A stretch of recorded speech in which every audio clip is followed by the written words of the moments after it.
नमस्कार दोस्तों, स्वागत है आपका इस सीरीज़ में जिसको हम कहते हैं एल्केमी या तो ब्रांडिंग 2024।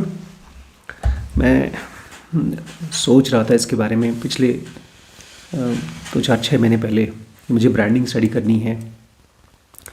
एक दो बुक्स मैंने मंगाई थी, पढ़ी भी, एक आध वीडियो भी बनाए थे ब्रांडिंग के ऊपर। वो सब बात करते थे कि किस तरह से आपके ब्रांड की एक स्टोरी होनी चाहिए। मैं स्टोरी खोजता रहा। ठीक है भाई, हम ज़िनोगीज़ हैं, ज़िनोगी बनाते हैं दुनिया में। मेरी पर्सनल स्टोरी है बचपन की, जब मैं ज़िनोगा के आने से मेरी लाइफ ट्रांसफॉर्म हुई। लेकिन मुझे अभी भी इसको ब्रांड की तरह कैसे समझाना चाहिए ये नहीं समझ में आ रहा था। तो उसी कॉन्टेक्स्ट में ये बुक हम लोगों को मिली है, एल्केमी। इसमें हम लोग आज पढ़ेंगे crime, fiction and post rationalism. Crime, fiction and post rationalism और why reality isn't nearly as logical as we think. इसमें आपको ये पता चलेगा कि किस तरह से किसी भी सिचुएशन को जब आप सोच रहे हैं तो केवल एक ही तरीके से मत सोचिए। किसी भी सिचुएशन को जब आप सोच रहे हैं तो वो एक जगह की तरह है,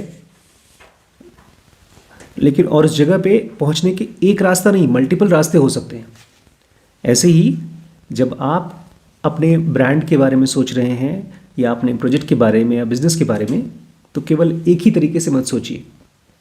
देखते हैं क्या बोल रहे हैं author. Think of life like a criminal investigation. Life को ऐसे सोचिए जैसे कि आप एक क्रिमिनल इन्वेस्टिगेशन कर रहे हैं। कहीं कोई मर्डर हुआ है, कोई चोरी हुआ है, उसको आप इन्वेस्टिगेट कर रहे हैं। A beautifully linear and logical narrative when viewed in retrospect, but a fiendishly random, messy and wasteful process when experienced in real time. देखिए, आज भी हम लोग अगर किसी चीज़ को, अच्छा अगर मैं आप लोगों से पूछूं बीजेपी सही है या कांग्रेस सही है, पता नहीं ना? नहीं मालूम। दोनों अपनी अपनी जगह सही है। मतलब गरिमा कह रही है दोनों अपनी अपनी जगह सही हैं, लेकिन इससे मैं थोड़ी डिसाइड कर पाऊंगा कि मैं किसको वोट दूं, किसकी गवर्नमेंट आनी चाहिए। आप पहले प्रोज एंड कॉन्स देखोगे कि आपको ज्यादा किससे फायदे हुए। लाइक अगर हम बीजेपी को देखें तो हमें ज्यादा फायदे बीजेपी से हुए। बिजली आने लगी, आप जैसे कहते थे कि बिजली नहीं आ रही तो थी। गरिमा का और सुबह बड़ी मम्मी भी कह रही थी कि बिजली आ रही है बीजेपी की वजह से, रोड बन रहे हैं बीजेपी की वजह से, इसलिए आप बीजेपी को भी सपोर्ट करोगे।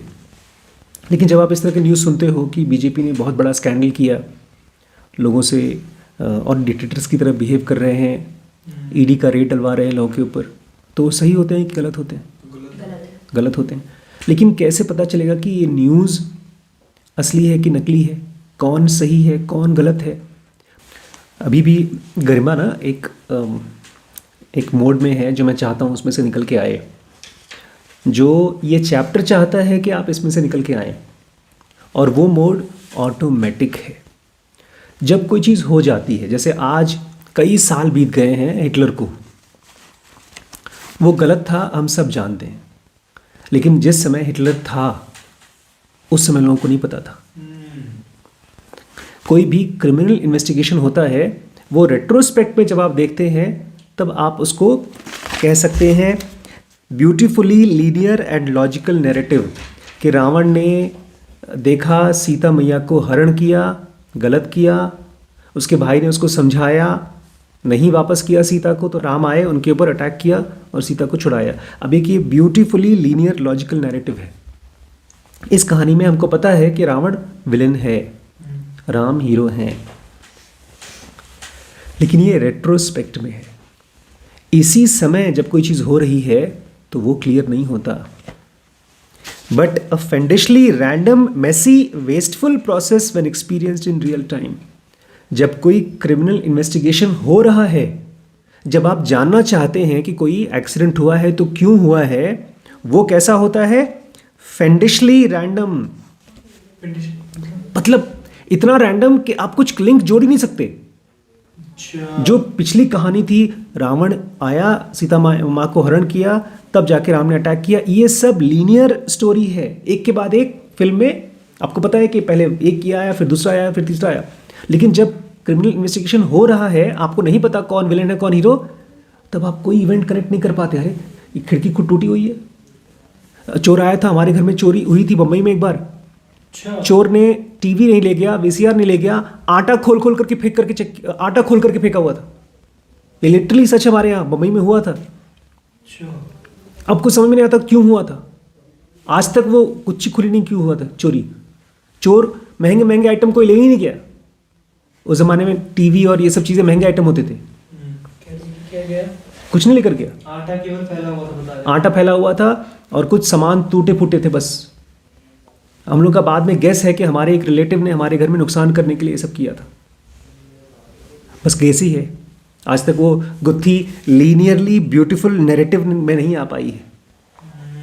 तो जिस समय कोई इन्वेस्टिगेशन हो रहा है, इस समय भी आप जब लाइफ को देखने की कोशिश करेंगे किसी बिजनेस के, जैसे आप अपने ग्रुप्स में बच्चों फ्रेंड्स को पढ़ाना चाहते हैं, आप अपने शादी में सही डिसीजन लेना चाहती हैं, आप अपने करियर को बनाना चाहते हैं सही, तो वो चीज़ है फेंडिशली रैंडम। ये करेंगे इससे होगा कि नहीं होगा पता नहीं, मन तो ये करने का कर रहा है लेकिन ये कहते हैं कि सक्सेसफुल होगा। मेसी, जब आप कोई मज़े का काम कर लेंगे तो आपको गुस्सा लगेगा, जब डांट पड़ेगी तो messy. Wasteful process when experienced in real time, और उसमें जब आप इन्वेस्टिगेशन में ढेर सारी चीज़ों को सोचते रहते हैं तो लगता है wasteful process. Crime fiction would be unreadably boring if it accurately predicted events because the vast majority of it would involve inquiries that led nowhere। अगर आप क्राइम की फिक्शंस को पढ़ते हैं, फिक्शंस मतलब नॉवेल्स या हाँ जो सचमुच की नहीं है, अगर आप उनको पढ़ते हैं वो अनरीडेबली बोरिंग हो जाएगा अगर सारे इवेंट्स को एकदम एक्यूरेटली बता दिया गया। जो फिल्में होती हैं या जो नॉवेल्स होती हैं उसको जानबूझ के गैप्स क्रिएट किए जाते हैं ताकि आपको लगे अरे किसने मारा, क्या हुआ। मान लो वो जैसे हम लोग को बचपन में पापा लोग को हम बोलते थे, बहुत बार बोलते थे प्लीज़ प्लीज़ पापा कहानी सुनाओ, और पापा लोग कहानी नहीं सुनाना चाहते थे। पता है क्यों, कौन सी कहानी सुनाते थे? एक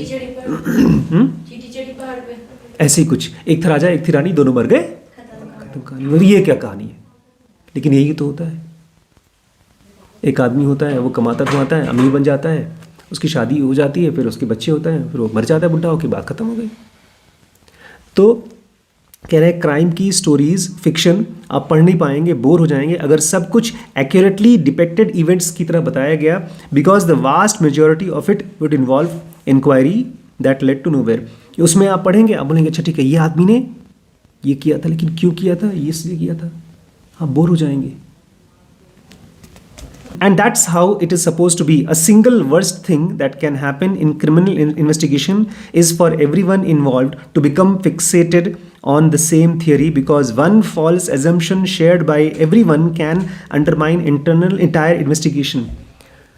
देखिए बहुत कमाल की चीज़ बोल रहा है, बोलते हैं क्राइम का इन्वेस्टिगेशन में जो सबसे खतरनाक चीज़ हो सकती है वो यही कि सब लोग मिल करके एक ही बात को बिलीव करें।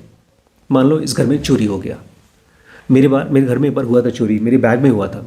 मैंने एक बार एक हेपेटाइटिस बी का वैक्सीनेशन कैंप किया था और मैंने कमाया था उस दिन, एक ही दिन में करीब 10,000 रुपये कमाए थे, बहुत बड़ा अमाउंट कमाया था। उसको मैंने अटैची में डाला था, अटैची लॉक करके रख दी थी और फिर गायब हो गया था पैसा। वो ऐसा था जैसे कि मैंने ऑलमोस्ट 2 महीने तक काम करके जितना पैसा बचाऊंगा उतना था, गायब हो गया। डाउट किस पे गया, हमारे घर में एक कोई रिश्तेदार का लड़का था, उसको पकड़ा, उसको बहुत पूछा, नहीं माना, तो मम्मी ने उसको डांटा वाटा भी, तो रोने लगा। नहीं मम्मी जी, इलाहाबाद में हुआ था, मम्मी जी ने उसको डांटा, वो नहीं एक्सेप्ट नहीं किया। लेकिन आज तक हम लोगों को लगता है कि उसी ने चोरी किया है, सब एक ही चीज मान रहा है, सबके सब, क्योंकि वो ज़बरदस्ती वहाँ बैठा हुआ था, वही अटैची को के पास बैठा हुआ था। कुछ चीज़ें ऐसे इवेंट्स थी जिससे कि हमारे मन में एक डाउट क्रिएट हुआ, और ये चीज़ हम सब मान रहे हैं, आज तक इसकी गुत्थी खुली नहीं। कह रहे हैं single worst thing that can happen in criminal investigation, जो क्रिमिनल इन्वेस्टिगेशन है या लाइफ में किसी भी प्रॉब्लम को सॉल्व करना चाहते हैं तो सबसे खतरनाक चीज़ हो सकती है everyone involved to be fixated on the same theory, कि सबके सब एक ही थियरी पर विश्वास करें। यही तो तलवार करके एक केस था। हाँ सारे तलवार, पुलिस वाले यही एग्जैक्टली मानते हैं। तलवार केस था जिसमें कि एक बच्ची का मर्डर हो गया, तो सब लोग एक ही बात मान रहे थे, लेकिन कहानी कुछ और थी। Because one of the false assumption shared by everyone can undermine entire investigation. क्योंकि अगर गलत हाइपोथेसिस बनाया किसी एक ने और वो गलत है, तो सबके सब अगर उस पर विश्वास करना शुरू कर गए तो रियलिटी कभी पता नहीं चलेगी। There is the name for this, it is called privileging the hypothesis. इसका साइकोलॉजी में नाम है प्रिविलेजिंग द हाइपोथेसिस। पर हमको ये पता कैसे चलेगा कि हाइपोथेसिस करेक्ट और रॉन्ग? यही तो मज़े की बात है कि जिस समय कोई इन्वेस्टिगेशन हो रहा है उस समय आपको नहीं पता चल सकता। ये गेम ऐसा है कि जिस समय आप खेल रहे हैं आप ये नहीं डिसाइड कर सकते कि मैं जीतूंगा कि नहीं जीतूंगा। जब मैट्रिक्स फिल्म में नियो जाता है दोबारा लड़ने के लिए किससे, एजेंट से, एजेंट से। उसको नहीं पता था कि मैं एजेंट को मार पाऊंगा। वो बार बार अपने आप को बिलीव करवा रहा था कि क्या पता ऑरेकल ने सही कहा हो, क्या पता सही कहा हो।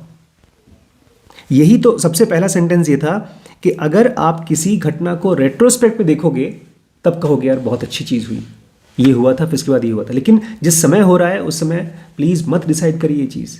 बट इसका ब्रांडिंग के साथ क्या हुआ ताल्लुक? ब्रांडिंग के साथ क्या ताल्लुक है वो भी पता चलेगा, पहले कॉन्सेप्ट समझ में आ जाए उसके बाद। इस पूरी चीज़ को कहते हैं प्रिविलेजिंग द हाइपोथेसिस, कि एक हाइपोथेसिस जिसने दे दिया है उसी को हम लोग प्रिविलेज करें। मतलब ये जो है ना, ये आदमी इंटेलिजेंट है, ये जो बोलता है वो सच होता है, तो इसी की बात सच होगी, इसलिए हम सबको वही बात मानना चाहिए। इसका नाम है साइकोलॉजी में। अब जो मैं आपको बताने जाने वाला हूँ ना, उसकी एक रियल स्टोरी हुई है, रियल कहानी हुई है। एक मर्डर हुआ था और उसका एक नेटफ्लिक्स पे 3-4 एपिसोड का सीरीज बना है। A recent example of this phenomenon emerged during a bizarre trial of Amanda Knox and Raphael Solicito for the murder of Meredith Ketcher in Perugia, Italy. Italy में एक मेरेडिथ कर्चर नाम की lady थी जिसका murder हो गया था, और उसमें बिजार बड़ा अजीबोगरीब ट्रायल हुआ एमेंडा नॉक्स और रेफेल सोलिसिटो का, इटली में। It became impossible for investigator and his team to see beyond their initial suspicion that after Krecher had been killed, the perpetrator had staged a break-in to make it look like a burglary gone wrong. और इसमें क्या हुआ, जो लोग भी investigate कर रहे थे पुलिस वाले, वो लोग बेचारे कुछ और बात मान ही नहीं पा रहे थे। जिन्होंने भी उसको मारा था ना, उसको ऐसा स्टेज किया था, दिखाया था, घर में सामान वामान उठाकर फेंक दिया, खिड़की तोड़ दी, दरवाज़ा तोड़ दिया, कि ये एक बर्गरी था, यहाँ पर चोरी हो रही थी और जो मालकिन थी उसने चोरी होने से रोका तो उनका मर्डर हो गया। ऐसा लोगों ने स्टेज किया, झूठ मूठ का स्टेज किया, और यही सारे लोग मान रहे थे कि चोरी हुई है बस। Since know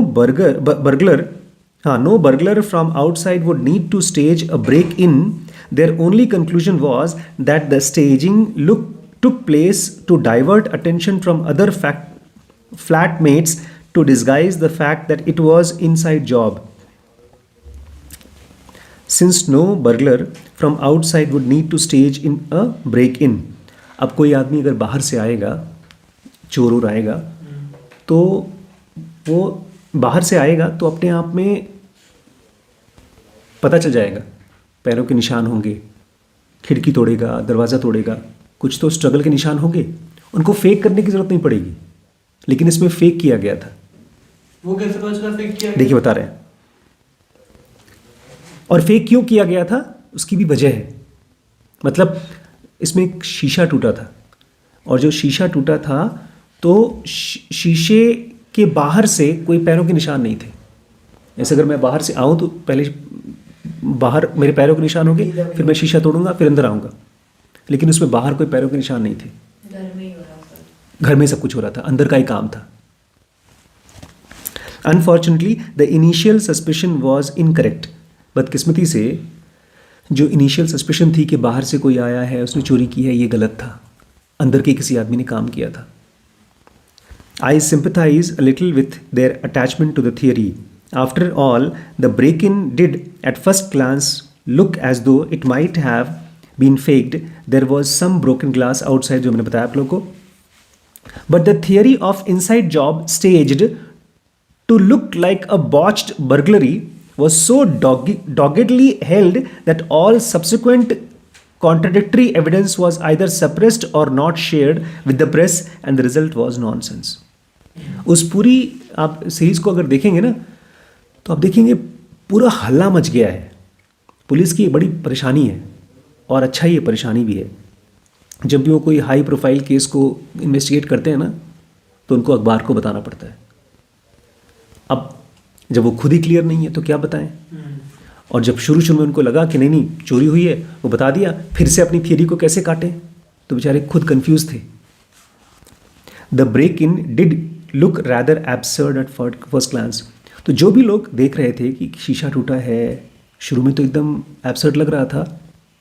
why would you break into a flat from a relatively exposed upstair window. आखिर आप किसी घर के अंदर से क्यों तोड़ोगे।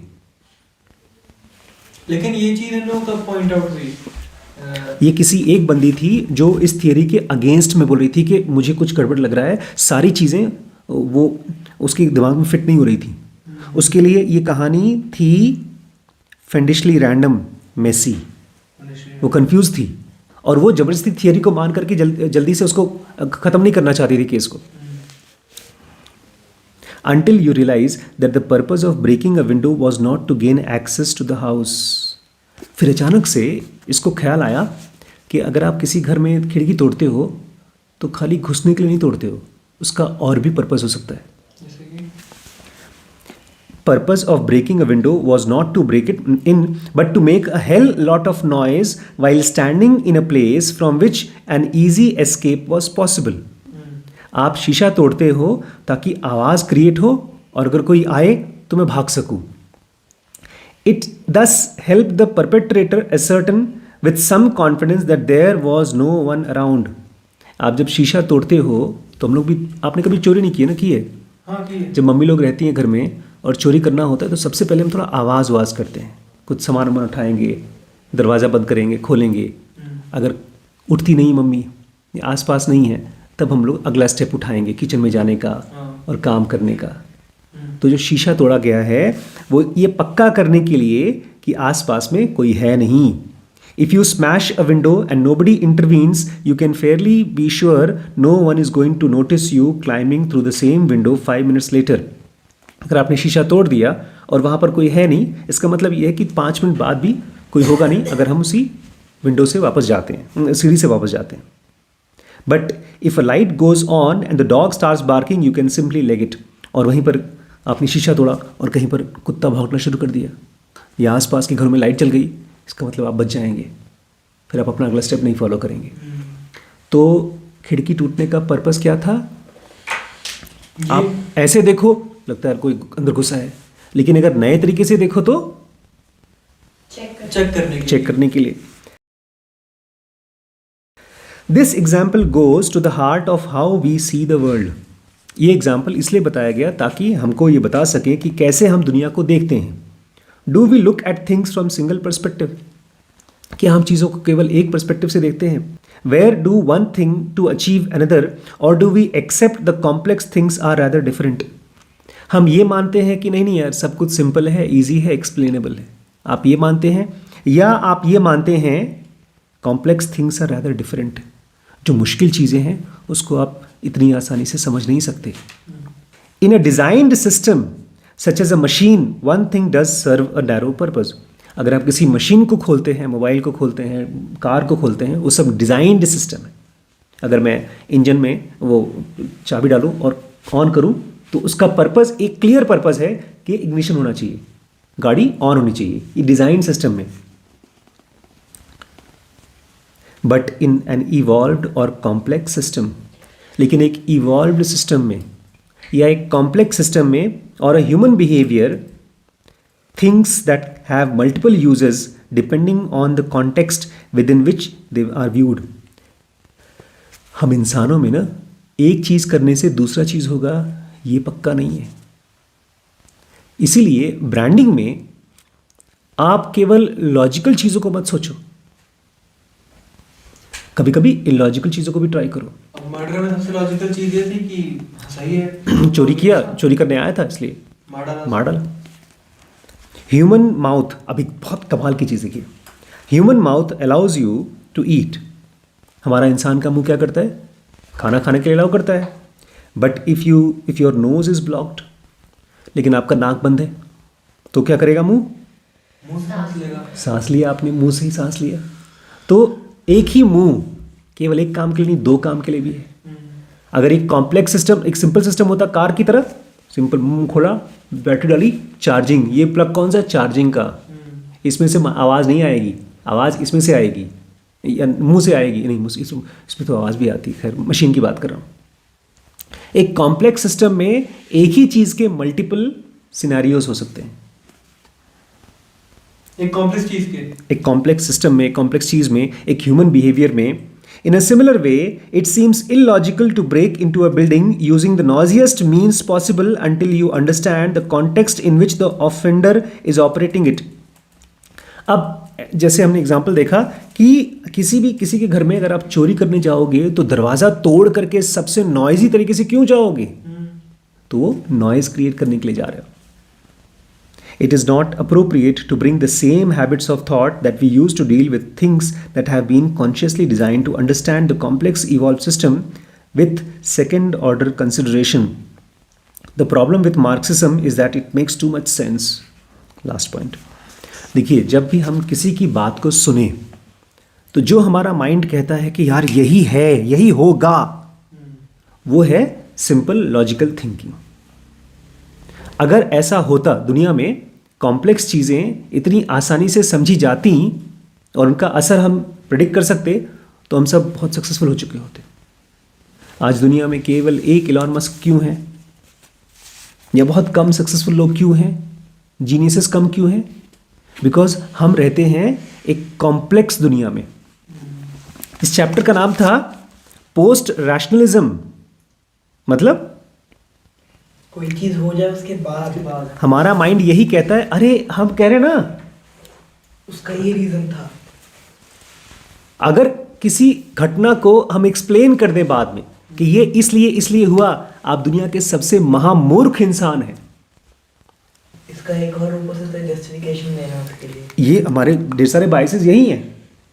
आपका ब्रेकअप हुआ, क्यों हुआ? प्लीज डोंट गिव जस्टिफिकेशन, बोलिए ही मत। मैं लास्ट पार्ट लिखा था, क्यों जस्टिफिकेशन बात कैसे है? आप जब पास्ट के बारे में कोई जस्टिफिकेशन दे रहे हैं तो मत दीजिए। हमने उसमें एक रीजन अलाउड कर दिया कि इसकी वजह से ये हो गया। आप लॉजिक दे रहे हैं, लेकिन जो ह्यूमन बीइंग का लाइफ है, ह्यूमन बीइंग की सराउंडिंग है, वो एवोल्यूशन से आया है, जिसमें ढेर सारी चीज़ों की वजह से हो रहा है। आप कौन सा फैक्टर डालेंगे और क्या रिजल्ट आएगा आप नहीं जानते। इसलिए डोंट ट्राई टू जस्टिफाई। आप ये मत दिखाने की कोशिश करिए मैं समझ गया ना, पास्ट ये क्यों हुआ था मैं समझ गया ना, मत करिए, नहीं तो आप फ्यूचर को भी ऐसे ही करेंगे।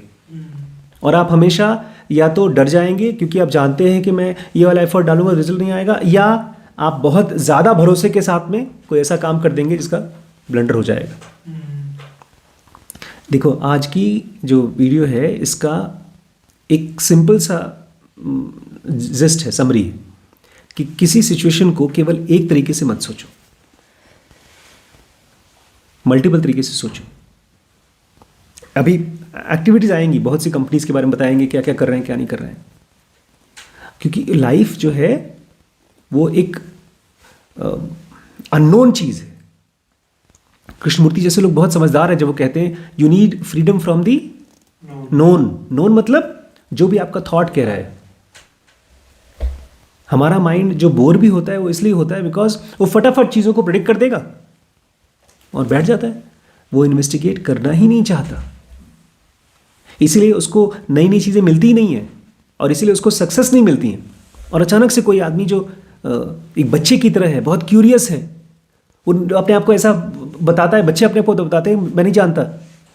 जब वैसी क्यूरियोसिटी होती है तब वो हर छोटी छोटी चीज़ को खोज खोज के देखता है और तभी उसको सक्सेस मिलने के चांसेस होते हैं। एक बार फैंटेसी रैंडम वाला पार्ट एक बार दोबारा बता दीजिए।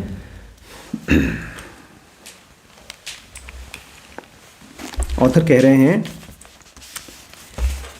लाइफ को एक क्रिमिनल इन्वेस्टिगेशन की तरह देखिए, जिसको आप रेट्रोस्पेक्ट में देखेंगे तो एकदम ब्यूटीफुली लीनियर लॉजिकल नैरेटिव है, लेकिन अगर आप रियल टाइम में देखेंगे तो वो है fiendishly random, messy and wasteful process. जैसे हमने सेवा में पढ़ा था कि एक आदमी था जो कि बहुत बड़ा ड्रग लॉर्ड था, सब कुछ था, और वो सबका मर्डर करता था और सब नाटक करता था। लेकिन जब वहाँ के लोगों से पूछा गया कि आप लोग इसके खिलाफ कंप्लेन क्यों नहीं करते, तो कहते हैं हम क्यों कंप्लेन करें, ये तो हमारी बेटी की शादी के लिए पैसे दे रहा है, सब कुछ।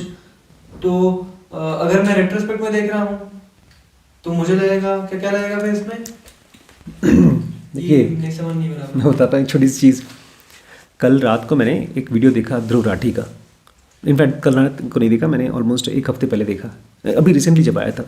उसने कहा कि बीजेपी डिक्टेटरशिप की तरह काम कर रही है। बहुत कमाल का वीडियो है, बहुत जोश से वीडियो बनाया उसने। कल रात को उसने एक वीडियो रिलीज़ किया कि अगर आप यूट्यूब की दुनिया में मेरी तरह सक्सेसफुल होना चाहते हैं तो ये स्टेप्स फॉलो करिए, और उसने एक कोर्स बनाया है यूट्यूब में कैसे सक्सेसफुल हो। मैं बड़ा खुश हो गया। हमने 2 बार वीडियो देखा, पूरा 2 बार लूप में। फिर सुबह उठा तो मैंने एक भारत भक्त करके कोई चैनल है, एक अंधभक्त, उस चैनल ने इंटरव्यू लिया है ध्रुव राठी का। ध्रुव राठी ने कहा कि इस समय इंडिया का, मैंने पूरा नहीं देखा, इस समय इंडिया की हालत ऐसी है कि अगर इसको ऐसे छोड़ दिया जाए मोदी के राज में तो इंडिया नॉर्थ कोरिया हो जाएगा, अच्छा। हिटलर की तरह हो जाएगा। क्योंकि इंडिया ने सारे बड़े बड़े संस्थाओं को, सीबीआई को, ईडी को, सुप्रीम कोर्ट को, इन सबको अपने हिसाब से मैनिपुलेट कर लिया है। इनसे वही काम कराता है जो कराना चाहता है। अब मेरे मन में बीजेपी के लिए जो सपोर्ट था वो हल्का हो गया। मैंने डिसाइड किया कि चलो इस बार जाऊंगा तो मैं बीजेपी को वोट नहीं दूंगा, मैं किसी और को दूंगा। सुबह उठा और मैंने बड़ी मम्मी को बोला कि अभी तुम्हें क्या लगता है, तुम किसको वोट दोगी? तो उन्होंने भी वही लॉजिक दिया जो आपने दिया कि भाई बीजेपी के आने के बाद में रोड बना, और रोड बन रहे हैं, अभी बन रहे हैं, और बिजली भी आ रही है, तो मैं तो बीजेपी को सपोर्ट करूंगी। मैं कंफ्यूज्ड हूँ किसको सपोर्ट करें, और ये अच्छा है कि मैं कंफ्यूज्ड हूँ। यही कह रहे हैं, रियल टाइम में जब आप कंफ्यूज्ड होंगे तो आप फूक फूक के कदम रखेंगे, अच्छा। और जब आप क्लियर, हाँ, कंफ्यूज रहेंगे तो आप हर एक कदम पे सोच समझ के स्टेप लेंगे। आप सोचेंगे, जैसे इस पत्थर पे चलने से पहले हम लोग 2 बार बिल्कुल सोचेंगे, एग्जैक्टली। और वहीं अगर आप कंफ्यूज नहीं हैं तो आप तब सोचेंगे जब सब हो गया, और तब सोचने का मौका ही नहीं रहेगा। मैंने इस बार 2 किताबें मंगाई हैं, how does democracy end and how to face a dictator. ये 2 बुक्स आ चुकी हैं लखीमपुर में। अच्छा। उसी वीडियो को देखने के बाद, ध्रुव राठी के वीडियो को देखने के बाद, कि क्या पता आज के 10 साल में, 15 साल में डिक्टेटरशिप आ जाए तो क्या होगा। और ये क्यों कर रहा हूं मैं? बिकॉज मैं इस पूरी घटना को पीछे से रेट्रोस्पेक्टिवली एक्सप्लेन नहीं कर दे रहा हूं। नहीं भाई, मोदी जी अच्छे, जो करते हैं अच्छा करते हैं। तो आपको रेट्रोस्पेक्ट में चीजें लीनियरली दिखेंगी, लेकिन जब आप वहां रहोगे तो नॉन लीनियर लीनियरली दिखेंगी, लेकिन उसको मानो मत। अगर आप मान लोगे ना तो वही गलती आप दोबारा करोगे, आप अपने बायसेस में फंसोगे। देखो लाइफ अगर में, मैं मानता हूं कि हिटलर की गलती थी उस टाइम, हिटलर की वजह से हुआ है, तो ये गलत है, क्योंकि वो अकेला उसमें इन्वॉल्व नहीं था, और भी लोग थे। हाँ, कोई कभी भी एक आदमी पूरी दुनिया को कैसे कंट्रोल कर लेगा? उसको हजारों लाखों का सपोर्ट मिला, और वो सब जो सपोर्टर्स थे, क्या पता हमारे से लोग हों। आज वो अंधभक्त में बोलता है कि जो पापा लोगों की जनरेशन है वो तो पूरी तरह से हिंदूज का सपोर्ट करता है, बीजेपी को ही। और फैक्ट है, हमारे घर में भी अगर पापा जी से पूछो या नाना जी से पूछो, वो आंख बंद करके सपोर्ट करेंगे। लेकिन एट द सेम टाइम सोचने का काम नहीं करता कोई। सोचने का काम मतलब क्या? आप बोलो अपने आप को, मुझे नहीं पता। पापा लोग क्या करते हैं? हाँ, ये कंपनी इतनी बड़ी हो गई क्योंकि उसने लैपटॉप बनाया, बहुत अच्छा बनाया, इसलिए सक्सेसफुल हो गया। तो सब बाकी लोग क्यों नहीं बना रहे? हजारों लोगों के पास करोड़ों रुपए हैं, सबके सब ताज नहीं बना पा रहे हैं। उस दिन मैंने पापा से कहा, जो एल्कलाइन वाला कह रहे थे, मैंने कहा ये तो खुला सोना रखा है, कोई इस पे हाथ क्यों नहीं मार रहा है? तो कुछ नहीं एग्जैक्टली बोल पाया। जब रैशनलाइज नहीं करेंगे, जस्टिफाई नहीं करेंगे, तब आप दिमाग लगाएंगे कि आखिर मैं क्या करूं, आज मुझे जाकर के किसको सपोर्ट करना चाहिए। और फिर आप पूछेंगे अपनी बार, पहली बार कि अच्छा ये डेमोक्रेसी आई कैसे, फ्यूचर ऑफ डेमोक्रेसी क्या है।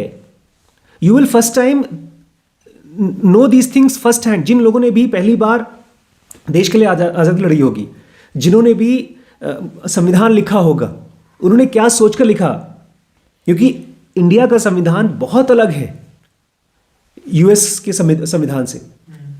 अगर थोड़ा सा ट्वीक कर दिया जाता तो यहां पर भी डिक्टेटर्स होते, यहां पर भी कोई फ्रीडम ऑफ स्पीच नहीं होती। यहां बहुत फ्रीडम है इंडिया में भी।